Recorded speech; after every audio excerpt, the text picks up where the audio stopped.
ત્રણ રાજ્યોની રાજ્યસભા ચૂંટણીની ખબરની સાથે જી હા 3 રાજ્યોની 15 રાજ્યસભા બેઠકો માટે આજે મતદાન યોજાયું, જેમાં હિમાચલમાં મોટા ઉલટફેર થતા જ ભાજપે જીત મેળવી છે, તો કર્ણાટક અને યુપીમાં અલગ જ સિનારીઓ જોવા મળ્યો। રાજ્યસભાની 3 રાજ્યોની 15 બેઠકો માટે મંગળવારે ચૂંટણી યોજાઈ। આ રાજ્યોમાં ઉત્તર પ્રદેશ, કર્ણાટક અને હિમાચલ પ્રદેશનો સમાવેશ થાય છે, જેમાં સૌથી મોટો ઉલટફેર હિમાચલ રાજ્યસભા ચૂંટણીમાં જોવા મળ્યો। કોંગ્રેસના 6 ધારાસભ્યોએ ક્રોસ વોટિંગ કરતા ભાજપના ઉમેદવાર હર્ષ મહાજનની જીત થઈ। બંને પક્ષને સરખા મત મળતા ચિઠ્ઠી ઉછાળીને જીત નક્કી કરવામાં આવી હતી, જેમાં ભાજપના ઉમેદવારની જીત થઈ હતી। 40 ધારાસભ્યો ધરાવતા કોંગ્રેસ ઉમેદવાર અભિષેક મનુ સિંઘવીનો પરાજય થયો, તો કર્ણાટકમાં ઉલટું ચિત્ર જોવા મળ્યું। અહીંયા કોંગ્રેસના 3 ઉમેદવારો જીત્યા। કોંગ્રેસ પાર્ટી તરફથી અજય માકન, નાસિર હુસૈન અને જસી ચંદ્રશેખર જીત્યા, જ્યારે એક બીજેપીના નારાયણ બંદીગે અને એક જીડીએસના કુપેન્દ્ર રેડ્ડીએ જીત મેળવી। જ્યારે ઉત્તર પ્રદેશમાં મતદાન દરમિયાન સમાજવાદી પાર્ટીને મોટો ઝટકો લાગ્યો છે, કેમ કે સપાના 8 ધારાસભ્યોએ ભાજપના ઉમેદવારોને સમર્થન આપવાની જાહેરાત કરતા ઉત્તર પ્રદેશમાં પણ ભાજપની જીત નક્કી માનવામાં આવી રહી છે। ગાંધીનગરમાં આજે સી આર પાટીલની હાજરીમાં ભાજપનો મહાભરતી મેળો યોજાયો હતો, જેમાં 10,500થી વધુ કાર્યકરો ભાજપમાં જોડાઈ ગયા। આજે ભાજપનો ફરી એકવાર ભરતી મેળો યોજાયો। અંદાજિત 10,000 કરતાં વધારે લોકોએ આજે કેસરીઓ ધારણ કર્યો। કોંગ્રેસના દિગ્ગજ નેતા અને પૂર્વ મંત્રી નારણ રાઠવા આજે ભાજપમાં જોડાયા છે। તેઓની સાથે તેમના પુત્ર સંગ્રામ રાઠવા પણ ભાજપમાં જોડાયા છે। આજના ભરતી મેળામાં અમદાવાદના અમરાઈવાડીમાં કોંગ્રેસમાંથી ચૂંટણી લડેલા ધર્મેન્દ્ર પટેલ પણ ભાજપમાં જોડાયા। કોંગ્રેસના અન્ય ભાષાભાષી સેલના પૂર્વ પ્રમુખ પણ ભાજપમાં જોડાયા છે।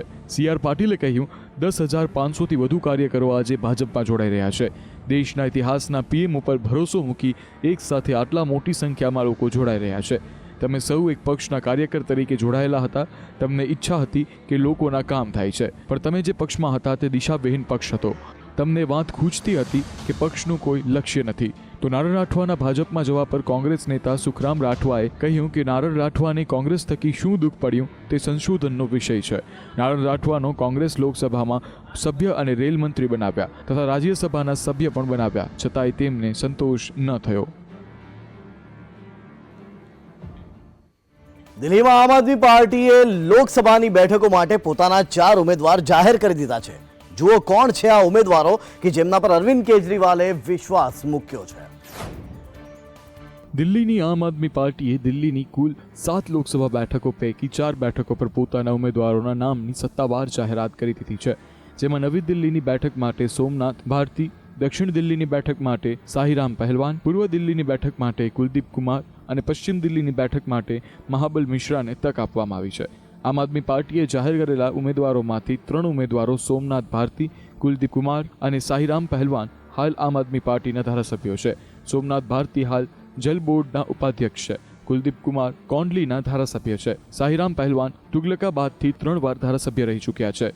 આ ઉપરાંત પશ્ચિમ દિલ્હીના બેઠકનો ઉમેદવાર મહાબલ મિશ્રા કોંગ્રેસ તરફથી સાંસદ રહી ચૂક્યા છે। તેઓ પક્ષપલટો કરીને આમ આદમી પાર્ટીમાં જોડાયા હતા। આમ આદમી પાર્ટીએ ઇન્ડિયા ગઠબંધનના ભાગરૂપે દિલ્હીની 4 બેઠકો પર 4 અને 3ની ભાગીદારી કરી છે, જેમાંથી 4 આમ આદમી પાર્ટીની અને 3 ઉમેદવારો કોંગ્રેસના હશે। લોકસભાની ચૂંટણીને લઈને આમ આદમી પાર્ટીએ તમામ રાજ્યોમાં થઈને અત્યાર સુધી કુલ 10 ઉમેદવારોના નામની જાહેરાત કરી છે, જેમાંથી 2 ઉમેદવારો ગુજરાતની ભરૂચ અને ભાવનગર લોકસભા બેઠક માટે જાહેર કરવામાં આવ્યા છે। અમેઠી બાદ રાહુલને વાયનાડ બેઠક ગુમાવવાનો વારો આવ્યો છે। તેના પર કોંગ્રેસે કહ્યું કે રાહુલ સમગ્ર દેશના નેતા છે, તેઓ કોઈ પણ સીટ પરથી લડી શકે છે ચૂંટણી। કેરળની વાયનાડ સીટ કે જ્યાંથી કોંગ્રેસના નેતા રાહુલ ગાંધી સાંસદ છે, ત્યાં પણ આઈએનડીઆઈએ ગઠબંધન ટકી શક્યું નથી। ગઠબંધનમાં સામેલ સીપીઆઈએ આ બેઠક માટે પોતાના ઉમેદવારની જાહેરાત કરી દીધી છે। સીપીઆઈના મહાસચિવ ડી રાજાએ એની રાજાને વાયનાડ લોકસભા બેઠક પરથી ઉમેદવાર જાહેર કર્યા છે। ડી રાજાના પત્ની એની સીપીએમની રાષ્ટ્રીય મહિલા સામખ્ય મહાસચિવ છે। એનીએ પહેલાં જ કહ્યું હતું કે વાયનાડમાં પાર્ટીના ઉમેદવારો ચૂંટણી લડે તેવી શક્યતા છે। સીપીઆઈની નજર પહેલેથી જ રાહુલ ગાંધીની હોટ સીટ વાયનાડ પર હતી। કેરળમાં સાથી પક્ષ કોંગ્રેસ સાથે સીટ વહેંચણીના કરાર પર અનેક વાતચીત છતાં કોઈ સમજૂતી થઈ શકી નહોતી. કેરળમાં એલડીએફે 4 લોકસભા બેઠકમાંથી વાયનાડની પસંદગી કરી હતી, જ્યાં ડાબેરી પક્ષના ઉમેદવારો ચૂંટણી લડવાના હતા. જો સીપીઆઈ રાહુલ ગાંધીની વાયનાડ સીટ પરથી ચૂંટણી લડશે તો રાહુલ ગાંધી કઈ સીટ પરથી ચૂંટણી લડશે તે સ્પષ્ટ નથી. પરંતુ કોંગ્રેસે વળતો જવાબ આપતા કહ્યું હતું કે રાહુલ સમગ્ર દેશના નેતા છે, તેઓ કોઈ પણ સીટ પરથી ચૂંટણી લડી શકે છે. હવે જોવું રહ્યું કે રાહુલ કઈ સીટ પરથી લોકસભાની ચૂંટણી લડશે. લોકસભા ચૂંટણી પહેલા મોદી સરકાર એક મોટો નિર્ણય લઈ શકે છે. નાગરિકતા સંશોધન કાયદો માર્ચ મહિનાના પહેલા સપ્તાહમાં લાગુ થઈ શકે છે. નાગરિકતા સંશોધન કાયદો માર્ચના પ્રથમ સપ્તાહથી અમલમાં આવશે. સરકારી સૂત્રોના જણાવ્યા અનુસાર સીએએના નિયમો આવતા મહિનાના પહેલા સપ્તાહમાં લાગુ થઈ શકે છે. સૂત્રોના જણાવ્યા અનુસાર સીએએના નિયમો માર્ચના પહેલા અઠવાડિયામાં અથવા તેના પછીના કોઈ પણ દિવસે લાગુ કરવામાં આવશે. સરકારના ઉચ્ચ સ્તરીય સૂત્રોએ જણાવ્યું છે કે સીએએ લાગુ કરવા માટે યોગ્ય પોર્ટલ તૈયાર કરવામાં આવ્યું છે. નિયમો અને ઓનલાઈન પોર્ટલ પણ તૈયાર છે, કારણ કે આખી પ્રક્રિયા ઓનલાઈન હશે. અરજદારોએ તે વર્ષ દર્શાવવું આવશ્યક છે જેમાં તેઓ પ્રવાસ દસ્તાવેજો વિના ભારતમાં પ્રવેશ્યા હતા. અરજદારો પાસેથી કોઈ દસ્તાવેજો પૂછવામાં આવશે નહીં. સીએએ કાયદો એટલે કે નાગરિકતા સુધારો અધિનિયમ 2019 એ 3 પાડોશી દેશો પાકિસ્તાન, અફઘાનિસ્તાન અને બાંગ્લાદેશના તે લઘુત્તમીઓને ભારતીય નાગરિકતા આપવાનો માર્ગ ખોલે છે, જેમણે લાંબા સમયથી ભારતમાં આશ્રય લીધો છે. આ કાયદામાં કોઈ પણ ભારતની નાગરિકતા છીનવી લેવાની કોઈ જોગવાઈ નથી. અમિત શાહે કહ્યું, સીએએ દેશનો કાયદો છે અને તેનું નોટિફિકેશન ચોક્કસપણે બહાર પાડવામાં આવશે. તે ચૂંટણી પહેલા રિલીઝ થશે. આ અંગે કોઈને કોઈ મૂંઝવણ ન હોવી જોઈએ. શિયાળાની વિદાયની તૈયારી વચ્ચે ગુજરાતમાં કમોસમી વરસાદની આગાહી કરવામાં આવી છે. વેસ્ટર્ન ડિસ્ટર્બન્સના કારણે વરસાદની આગાહી હવામાન વિભાગે કરી છે. હવામાન વિભાગે રાજ્યમાં કમોસમી વરસાદની આગાહી કરી છે. હવામાન વિભાગે 1 માર્ચથી 3 માર્ચ સુધી અમદાવાદમાં હળવા વરસાદની આગાહી વ્યક્ત કરી છે. વેસ્ટર્ન ડિસ્ટર્બન્સના કારણે રાજ્યમાં કમોસમી વરસાદ પડે તેવી સંભાવના વ્યક્ત કરી છે. તેમજ 1 માર્ચે બનાસકાંઠા, સાબરકાંઠા, અરવલ્લી, મહીસાગર જેવા જિલ્લાઓમાં માવઠું થાય તેવી સંભાવના છે. આ ઉપરાંત 2 માર્ચના રોજ વલસાડ, નવસારી અને સોમનાથમાં સામાન્ય વરસાદની આગાહી કરવામાં આવી છે. 45 કિલોમીટરની ઝડપે પવન ફૂંકાવાના કારણે હવામાન વિભાગે માછીમારોને દરિયો ન ખેડવા માટે સૂચના આપી છે. બીજી તરફ 2 દિવસ અમદાવાદ સહિત અન્ય જિલ્લાઓમાં વાદળછાયું વાતાવરણ રહે તેવી પણ સંભાવના છે.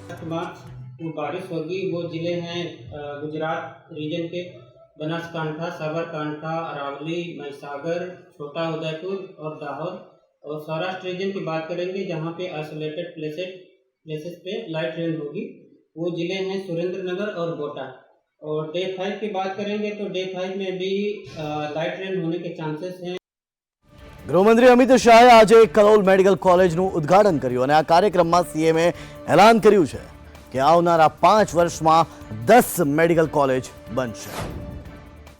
સ્વામિનારાયણ વિશ્વ મંગલ ગુરુકુળ દ્વારા આયોજિત 30મો વાર્ષિક મહોત્સવ અને સ્વામિનારાયણ મેડિકલ કોલેજ ઉદ્ઘાટન સમારોહમાં કેન્દ્રીય ગૃહ અને સહકારિતા મંત્રી અમિત શાહ વિશેષ ઉપસ્થિત રહ્યા હતા. કેન્દ્રીય ગૃહમંત્રીએ ઉમેર્યું હતું કે નવી શિક્ષણ નીતિમાં બાળકો સામે અનેક તકો ઊભી કરવામાં આવી છે. મેડિકલ કોલેજ સાથે સાથે અર્થશાસ્ત્ર, સંગીત જેવા અનેક વિષયો ભણવાની તક પણ નવી શિક્ષણ નીતિમાં આપવામાં આવી છે.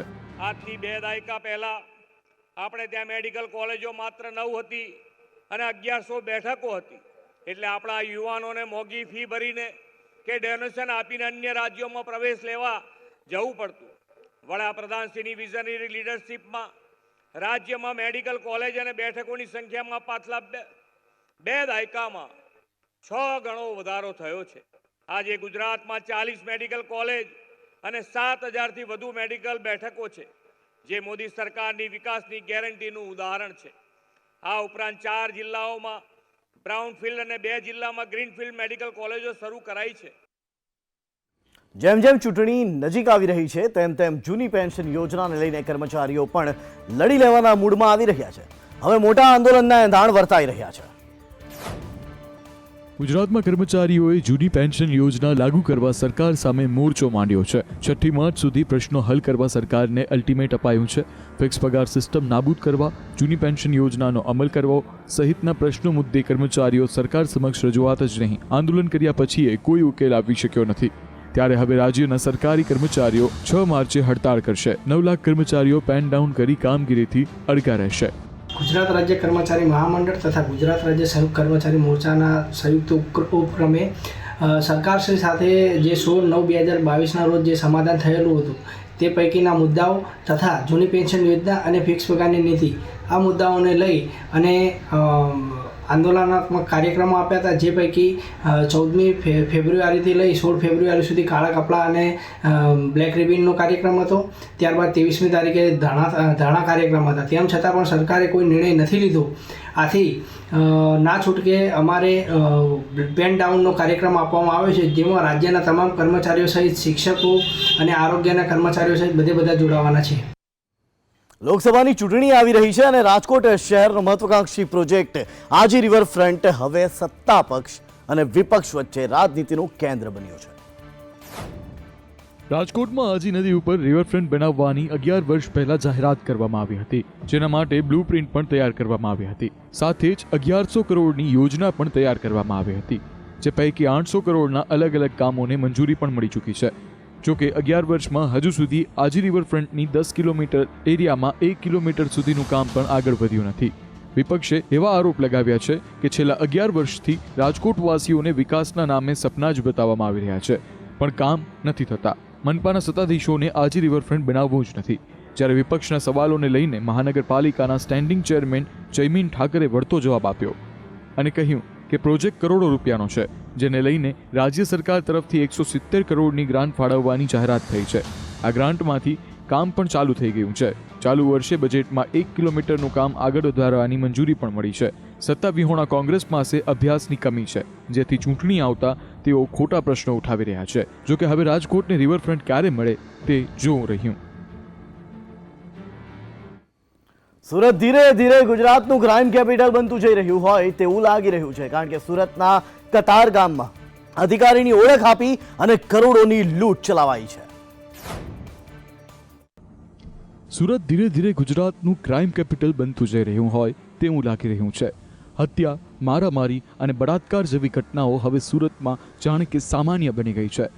આજે 8 કરોડ રૂપિયાની લૂંટ ચકચારી ઘટના પ્રકાશમાં આવી છે, જેમાં હીરા વેપારીને ત્યાં આઈટી અધિકારી તરીકેની ઓળખ આપીને 8 કરોડ રૂપિયાની લૂંટ થઈ હોવાની ચોંકાવનારી ઘટના સામે આવી છે. બંદૂકના નાળીએ 8 કરોડની લૂંટ ચલાવી લૂંટારાઓ ફરાર થઈ ચૂક્યા છે. સુરત ક્રાઇમ બ્રાન્ચે અને સ્થાનિક પોલીસ આ લૂંટ અંગે હવે તપાસ કરી રહી છે. પોલીસે ફરિયાદીની પણ ઉલટ તપાસ કરી છે. કતારગામ વિસ્તારમાં આવેલી કતારગામ સેફ વર્લ્ડમાંથી હીરાનો વેપારી રોકડ રૂપિયા ભરેલી ગાડી લઈ નીકળ્યો હતો, ત્યારે એક લૂંટારો ઇન્કમટેક્સ ઓફિસરની ઓળખ આપી વેપારીને ગાડીમાં બેસાડી વેડવરિયા બ્રિજ પાસે લઈ ગયા હતા, જ્યાં તેની પાસે રહેલા 8 કરોડ લઈ લૂંટારૂ કાર લઈ ફરાર થઈ ગયો હતો. પોલીસે હાલ નાકાબંધી કરી સમગ્ર સુરત સહિત જિલ્લાઓમાં એલર્ટ આપી આરોપીને પકડવાના ચક્રો ગતિમાન કર્યા છે. રાજ્યમાં વધુ એક નકલી અધિકારીનો પર્દાફાશ થયો છે. પશુપાલન વિભાગમાં ફરજ બજાવતા હોવાનું કહીને ખેડૂતો પાસેથી લાખો પડાવી લીધા. બનાસકાંઠામાં એક નકલી સરકારી અધિકારી બની ફ્રોડ કરતા હોવાની ફરિયાદ નોંધાઈ છે. લોન આપવાના બહાને 28થી વધુ ખેડૂતો સાથે છેતરપિંડી કરી છે. ગાંધીનગરમાં ખેતીવાડી વિભાગના નોકરી કરતા હોવાની ઓળખ આપી ખેડૂતોને છેતર્યા છે. ખેડૂતોને સરકારી યોજનામાં લોન આપવાના બહાને પૈસા પડાવ્યા અને પશુ અને હોમ લોન સબસિડી સાથે આપવાના બહાને ખેડૂતો પાસેથી પૈસા પડાવ્યા છે. ખેડૂતોની પાસેથી 10.68 લાખ ખંખેરી જતા 2 શખ્સો સામે ફરિયાદ નોંધાઈ છે. ભાવનગરના ભૂતિયા ગામના ભાવેશ ડાભી અને ઓઝા સહિત 2 લોકો સામે ફરિયાદ નોંધાઈ છે. થરાદ પોલીસે સમગ્ર મામલે વધુ તપાસ હાથ ધરી છે. ત્યારે એક દિવસ મને કે ભાઈ પશુપાલકમાં નોકરી કરી એવી રીતે નકલી અધિકારી થઈને મારી જોડે વાતચીત કરી અને એમણે કીધું કે ફાઇલ ચાર્જ છે 13,500, સર્વે ચાર્જ છે 3500 રૂપિયા અને 40% સબસિડી આપશો, તો એના કુલ મારા જોડેથી ફાઇલ ચાર્જ ને બધું થઈને 50,000 રૂપિયા લીધો. સાવલી ડેસરની 250 જેટલી શાળાઓમાં 35,000 બાળકોના સ્વાસ્થ્યની સાથે થઈ રહ્યા છે ચેડા. કઈ રીતે એ જોયું. મધ્યાહન ભોજન યોજનામાં છેલ્લા 3-4 મહિનાથી તુવેરની દાળનો જથ્થો આપવામાં આવતો નથી. તેની જગ્યાએ ચણાની દાળ આપવામાં આવે છે, પણ ચણાની દાળ પણ કેવી? ડંખવાળી, સડેલી, જીવાત પડી ગયેલી. આ માહિતી મળતાની સાથે જ સંદેશ ન્યૂઝે રિયાલિટી ચેક કરવા માટે ડેસર તાલુકાની પીપળિયા, જૂના સિહોરા, નવા સિહોરા, પ્રતાપપુર સહિતની પ્રાથમિક શાળાઓની મુલાકાત લીધી હતી, જ્યાં ચોંકાવનારી વિગતો જોવા મળી હતી. જ્યાં જોવા મળ્યું હતું કે ખરેખર ચણાની દાળ સડેલી હતી. કેટલાક સંચાલકોએ એવું પણ જણાવ્યું હતું કે અમે સાફ સૂફ કરીને ચણાની સડેલી જ દાળ બનાવીને અમે બાળકોને ખવડાવીએ છીએ. મધ્યાહન ભોજન ચલાવતા સંચાલકો, શિક્ષકો, આચાર્યોએ આ બાબત પર વારંવાર તંત્રનું ધ્યાન દોર્યું છે, પરંતુ આ વાતની કોઈ અધિકારી ધ્યાને લેવા તૈયાર નથી. પરંતુ હવે સવાલ એ છે કે આવું કેટલા અંશે વ્યાજબી કહેવાય. ચંદ્રસિંહ જુનાસિંહ વોરા, બરાબર, હું સંચાલક છું અને છેલ્લા 3 મહિનાથી તુવેરની દાળ આવતી નથી અને ચણાની દાળ સરેલી ડંખવાળી આવે છે, એટલે અમે લીધી જ નથી. આપણે ના રજૂઆત તો કરી હતી, નહીં મળ્યો કઈ જવાબ. ભ્રામક જાહેરાતના કેસમાં સુપ્રીમ કોર્ટે પતંજલિને નોટિસ ફટકારી અને કોર્ટે કહ્યું કે દેશવાસીઓ સાથે છેતરપિંડી થઈ રહી છે અને સરકાર આ ખાડા કાન કરી રહી છે.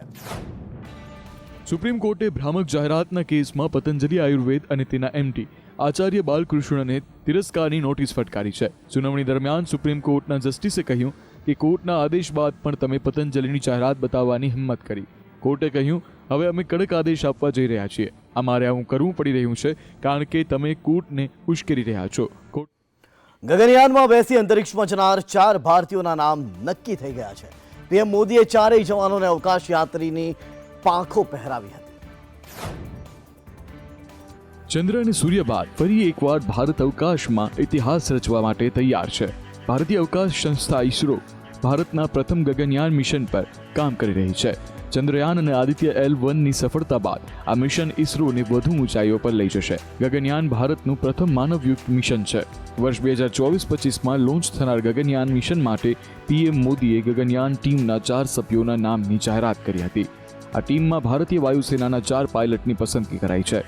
Group captain Prashant Nair, group captain Ajit Krishnan, group captain Angad Pratap અને વિંગ કમાન્ડર શુભાંશુ શુક્લાની પસંદગી કરાઈ છે. યુએઈની જેલોમાંથી 900 લોકોને મુક્ત કરાવવા માટે અંદાજે 2.25 કરોડનું દાન અપાયું છે અને તે છે ભારતીય અબજોપતિ ફિરોઝ મર્ચન્ટ. યુએઈ સ્થિત ફિરોઝ મર્ચન્ટ તેમના પરોપકારી પ્રયાસો માટે જાણીતા છે. તાજેતરમાં તેમણે યુએઈ જેલમાંથી 900 કેદીઓને મુક્ત કરવા માટે 10 લાખ દિરહામ એટલે કે અંદાજે 2.25 કરોડનું દાન આપ્યું છે. અહેવાલો અનુસાર ફિરોઝ મર્ચન્ટને છેલ્લા કેટલાક વર્ષોમાં જેલમાંથી અલગ અલગ સમુદાયો, દેશો અને ધર્મોના 20,000થી વધુ કેદીઓને મુક્ત કરાવ્યા હતા. જો કે આ પહેલીવાર નથી કે જ્યારે તેમણે કેદીઓની મુક્તિ માટે આટલી મોટી રકમ દાન કરી હોય. છેલ્લા કેટલાક વર્ષોમાં ફિરોઝે 20,000થી વધુ કેદીઓને મુક્ત કરાવ્યા છે. આતંકવાદીઓ, અલગાવવાદીઓ અને ભારત વિરોધી તત્વોને જગ્યા આપતું કેનેડા ભારત સરકાર માટે માથાનો દુખાવો બન્યું છે. વિદેશ મંત્રી એસ જયશંકરે કહ્યું છે કે કેનેડાને લઈને ભારત માટે સૌથી મોટો મુદ્દો એ છે કે ત્યાં આતંકવાદી, અલગાવવાદીઓ અને ભારત વિરોધી તત્વોને જગ્યા આપવામાં આવી છે. કેનેડાનું કહેવું છે કે લોકશાહીમાં દરેકને પોતાનો વિચાર વ્યક્ત કરવાનો અધિકાર છે, પરંતુ તેનો અર્થ એ નથી કે રાજદ્વારીઓને ધમકી આપવામાં આવે. દેશના દૂતાવાસ પર સ્મોક બોમ્બ ફેંકવા અને હિંસા ભડકાવવા એ અભિવ્યક્તિની સ્વતંત્રતા નથી. જયશંકરે કેનેડા, ચીન અને માલદીવ સાથેના સંબંધો પર ભારતનો પક્ષ રજૂ કર્યો હતો. તેમણે કહ્યું કે હુમલાના દોષિતોને સજા કરવી જરૂરી છે. ઉઝબેકિસ્તાનમાં ભારતીય ઉદ્યોગપતિને 20 વર્ષની સજા. ઉઝબેકિસ્તાનની સુપ્રીમ કોર્ટે ભારતીય કફ સિરપ પીવાથી 68 બાળકોના મોતના કેસોમાં 21 લોકોને સજા સંભળાવી છે. તમામને 20 વર્ષની સખત કેદની સજા ફટકારવામાં આવી છે, જેમાં ભારતીય ઉદ્યોગપતિ રાઘવેન્દ્ર પ્રતાપ પણ સામેલ છે. તે ભ્રષ્ટાચાર અને છેતરપિંડી જેવા આરોપો સાથે દોષી ઠેરવવામાં આવ્યો છે. સમગ્ર ઘટનાને લઈને વાત કરીએ તો ઉઝબેકિસ્તાનમાં 2022 અને 23ની વચ્ચે ઓછામાં ઓછા 86 બાળકોને ઝેરી કફ સિરપ આપવામાં આવી હતી, જેના કારણે 68 બાળકોના મોત થયા હતા. મૃતકના સંબંધીઓની ફરિયાદ પર ઉઝબેકિસ્તાન પોલીસે કેસ નોંધીને કોર્ટમાં ચાર્જશીટ દાખલ કરી હતી, જેમાં ઉઝબેકિસ્તાનના ડોક 1 મેક્સ સિરપ વેચતી કંપનીના ડાયરેક્ટર રાઘવેન્દ્ર પ્રતાપને પણ આરોપી બનાવવામાં આવ્યો હતો.